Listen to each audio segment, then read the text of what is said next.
cinta itu sama dengan keutuhan. Maksudnya apa? Keutuhan itu adalah bahagia, sedih, diterima. Bahagia, sedih, atau terang, gelap, itu keutuhan. Itulah cinta. Kehidupan ini akan selalu ditayangkan sama semesta dalam dualitas seperti itu. Dalam kebahagiaan dia isinya cinta, dalam kesedihan intinya isinya cinta juga. Masalahnya ketika kebahagiaan datang kan kita selalu yes, alhamdulillah dapat uang. Ketika yang satu lagi nih yin and yang lah ya. Ketika packagingnya adalah kesedihan kan kita tolak. Ya. Bukankah yang ditolak itu adalah diri kita sendiri juga? Esensinya adalah cinta. Ketika kamu tolak, dia tetap akan selalu hadir untuk apa? Untuk menyadarkan kamu, terima aku dalam sebuah keutuhan.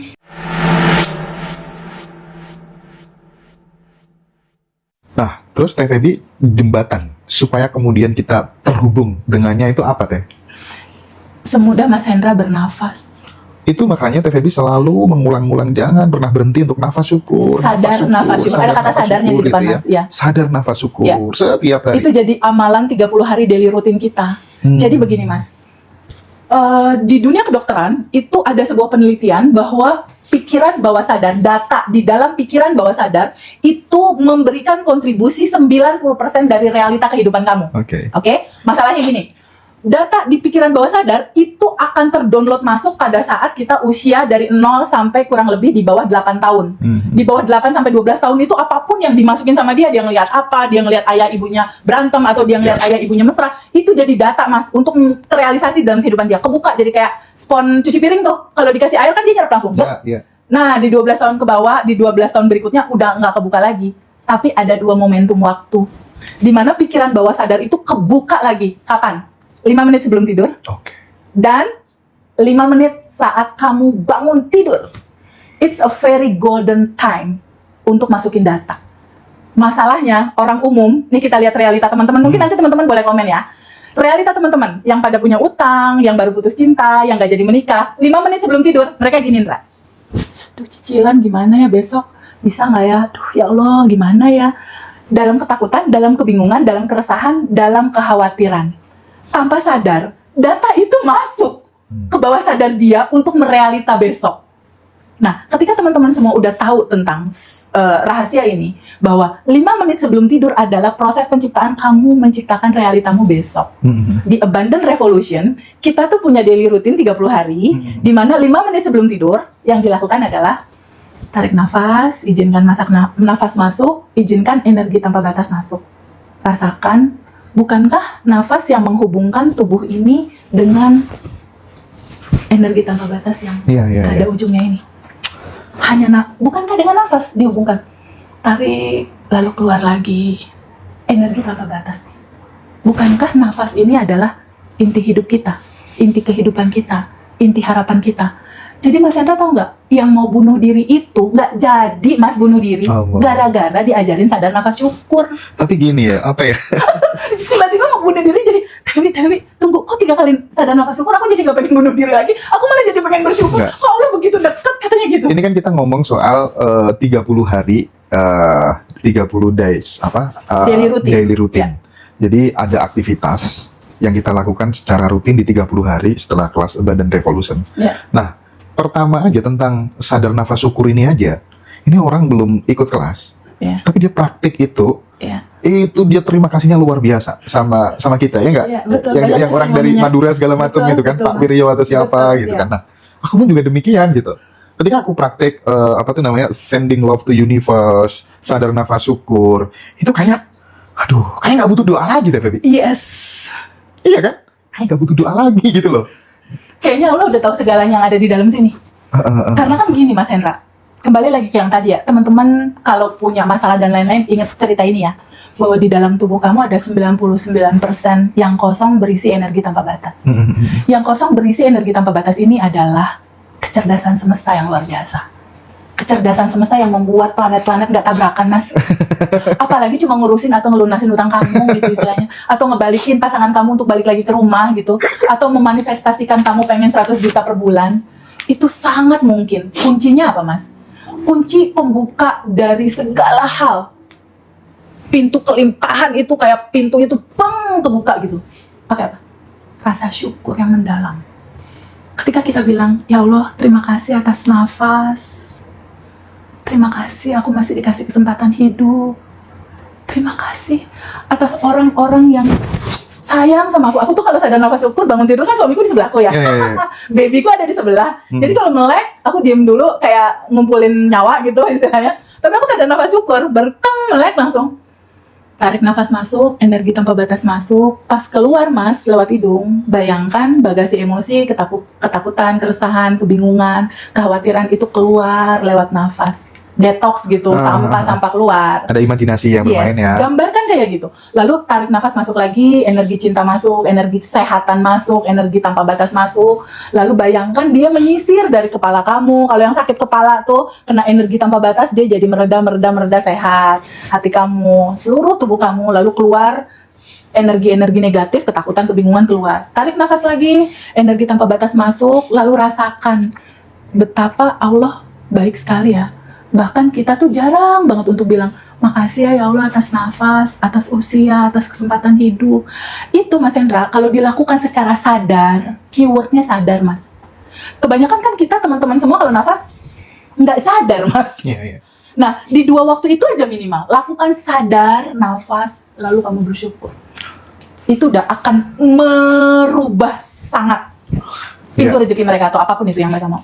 Tapi Teh Feby, kan kalau kemudian kita bilang bahwa Allah tuh maha adil gitu, nggak semua orang sepakat loh ya ternyata, karena tidak sedikit bayi yang dilahirkan dia cacat, terus kemudian dia terlahir dari orang tua yang ibunya itu dulu diperkosa dan ditinggal lari gitu kan, dan sejenisnya lah ya, dan seterusnya lah ya.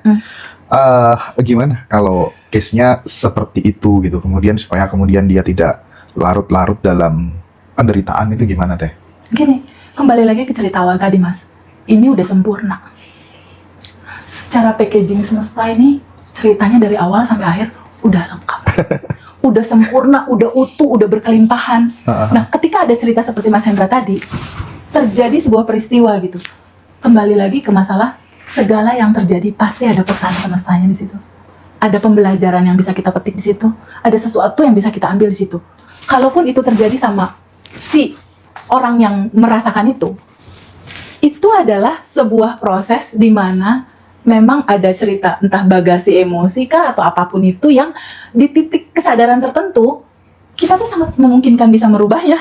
Tapi kan kalau kita lihat juga ya, misal kayak Teh Feby dulu gitu ya, keluarga divorce, ya kan? Bahkan aku juga mengalami kehidupanku waktu kecil seperti apa, dan tokoh-tokoh besar itu kadang ya hanya meninggal segala macam gitu kan. Itu kan kadang memang semesta itu ketika kemudian kamu akan diperankan untuk kebermanfaatan yang lebih besar, kamu dikasih peristiwa yang itu sebagai tanda sebenarnya jika kamu memaknainya secara positif. The law of projection-nya jalan gitu kira-kira. Iya nggak Teh? Betul. Jadi gini Mas Hendra, untuk sampai kepada titik enlightenment atau pencerahan atau apapun lah nama itu disebut kesadaran lah misal, itu memang rute perjalanannya itu nano-nano Mas. Nano-nano. Untuk apa? Bisakah seorang Feby akan empati sama panti jompo, sama anak yatim jika sekolah kehidupan tidak mengantarkan cerita seperti itu skenario? Iya benar, itu dia kayaknya. Balik lagi seperti yang tadi Anda bilang, tapi Feb kan ini ada anak yang diperkosa, ada anak ini, ada anak ini, ada anak ini.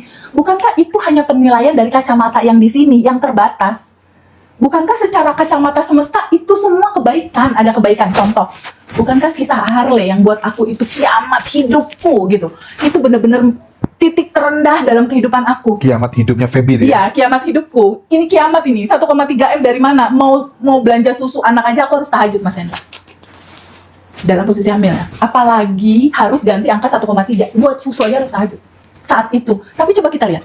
Pada saat itu, atau ini teman-teman sekarang nih, yang ngalamin utang belum lunas, pasangan pergi, atau apapun finansial yang kekurangan, itu kan sama kayak aku 2019 kemarin. Kayaknya kiamat. Itu kan kacamatanya cuma kacamata sekarang.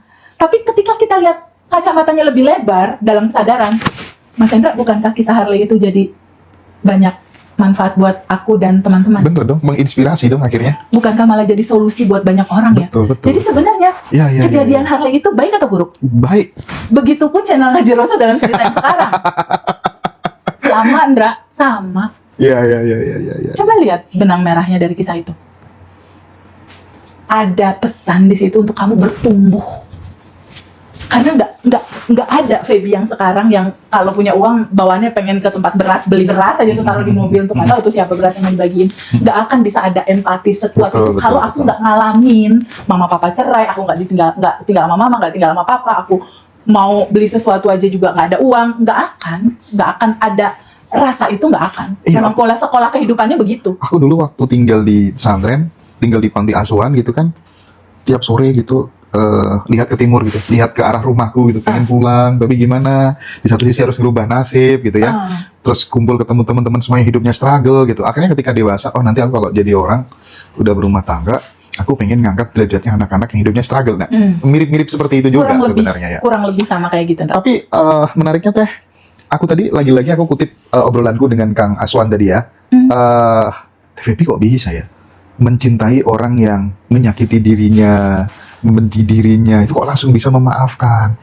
Itu tuh gimana Teh? Apa rahasianya apa gitu biar teman-teman itu apa ya tergerakkan untuk kemudian melakukan hal yang sama gitu? Kan nggak gampang ya, sorry ya. Ketika kemudian kita ini, tapi aku akhir-akhir ini udah mulai bisa sih, termasuk yang hutang segala macem gitu.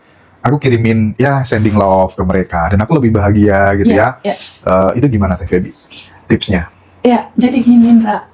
Kan di dalam diri aku 99 kekosongan ya, berisi kecerdasan semesta tanpa batas.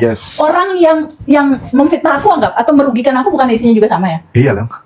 Sama sebenarnya. Bukankah orang yang memfitnah aku, yang marahin aku, yang ngejelekin aku atau ngambil uang aku, bukankah itu hanya pantulan dari dalaman bagasi emosi aku sendiri ya kan? Law of projection. Ketika di sini ada layar kehidupan, ada orang yang bikin aku marah, atau agen aku deh yang ngambil uang 500 juta kemarin kok. Ya, ada yang merugikan dan lain-lain. Kita lihat di sini, ini ada layar, ini ada infocus, ini ada laptop. Kalau di dalam laptop ini ada gambar anak-anak Gaza lagi senyum bahagia, muncul apa? Mas Hendra? Sama, senyum. Lalu kalau di layar ada gambar anak-anak Gaza lagi nangis, muncul apa di layar? Anak Gaza lagi nangis. Kalau nggak ada data di laptop, adakah di layar? Nggak ada. Artinya apa? Layar ini adalah realita kehidupan kita. Ada orang yang ngeselin, ada orang yang KDART terhadap seseorang kita misalnya, atau ada pasangan yang menyakiti dan lain-lain. Bukankah ini semua berasal dari data di laptop? Data di laptop itu apa? Bagasi emosi kamu. Apa itu? Ketakutan, keresahan, kebingungan yang pada masa lalu belum kamu terima dan tidak kamu lepas.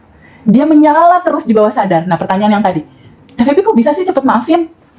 Jadi kalau ada kejadian kayak gitu, aku ini kan cuma tukang pos. Tukang pos pesannya apa? Pesannya itu adalah rasa yang kamu rasakan. Ketika kamu diambil uangnya 1 juta, 2 juta, 100 juta, rasanya apa? Kesel, sebel, marah. Kesel, sebel, marah itu yang aku rasakan itu adalah bagasi emosi yang masih menyala di bawah sadar. Yang kalau nggak kita terima di sekarang, kita terima, kita maafkan, kita izinkan dia kembali energi ini pulang ke cinta murni tanpa batas, dia akan looping terus seumur hidup kita. Tahun depan lagi, mungkin sampai 20 tahun, sampai 40 tahun, atau sampai kita benar-benar capek dan lelah. Nah, sebenarnya ngaji Rasul luar biasa sekali loh. Ngebagiin cerita ini ke teman-teman yang lain. Artinya teman-teman kan nggak perlu looping sampai 20-40 tahun dong. Cukup sadari dan terima itu. Rasa itu yang lalu kamu belum bisa terima.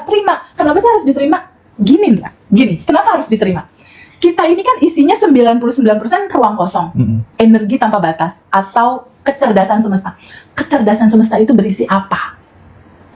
Jawaban kecerdasan semesta berisi apa? Itu adalah Quran 114 surat, itu kalau diperas dia jadi surat Al-Fatihah. Surat Al-Fatihah itu artinya pembuka. Apa yang harus dibuka? Buka kamu siapa? Bukalah diri kamu siapa? Kamu kan sebenarnya nggak ada, yang ada kan cuma yang 99 itu aja sebenarnya. Nah, diperas lagi dia jadi hanya Bismillahirrahmanirrahim, atau yang maha kasih, maha sayang kalau bahasa umumnya, atau lebih intinya lagi adalah cinta. Jadi kesimpulannya Andra, Allah sama dengan cinta. Allah sama dengan cinta murni tanpa batas. Karena yang 99 yang kosong itu berisi cinta, cinta itu sama dengan keutuhan. Maksudnya apa? Keutuhan itu adalah bahagia, sedih, diterima. Bahagia, sedih, atau terang, gelap, itu keutuhan. Itulah cinta. Kehidupan ini akan selalu ditayangkan sama semesta dalam dualitas seperti itu. Dalam kebahagiaan dia isinya cinta, dalam kesedihan intinya isinya cinta juga. Masalahnya ketika kebahagiaan datang kan kita selalu yes, alhamdulillah dapat uang. Ketika yang satu lagi nih yin and yang lah ya. Ketika packagingnya adalah kesedihan kan kita tolak. Ya. Bukankah yang ditolak itu adalah diri kita sendiri juga? Esensinya adalah cinta. Ketika kamu tolak, dia tetap akan selalu hadir untuk apa? Untuk menyadarkan kamu, terima aku dalam sebuah keutuhan. Ketika packagingnya adalah kesedihan, ada pesan di sini bahwa bagasi emosi kamu tentang kesedihan di masa lalu, kamu harus terima sebagai sebuah keutuhan kehidupan kamu. Kalau kamu tolak, dikejar-kejar terus, Ndra, sebagai bentuk loopingan sampai dia sadar. Jadi kenapa aku kalau orang yang ngeselin aku, yang merugikan aku, malah aku sending love, oh bahkan jangan kayak gitu, Ndra. Kemarin ada kisah ya, yang buka kelas, nggak izin ya sama kita, ya kan? Ada sesuatu hal yang kaget gitu. Biasanya aku kalau kesel, kalau aku tahu dia dan tahu nomor rekeningnya, aku transfer duit. Sending love-nya pakai duit. Ya, action gitu ya. Konkret gitu ya. Jadi pertama aku sending love, dia sebagai pengantar pesan, kedua pengen lebih asik lah, m-banking. Cobain deh teman-teman, asik lah rasanya. Sama orang yang kesel kita transfer duit, asik banget.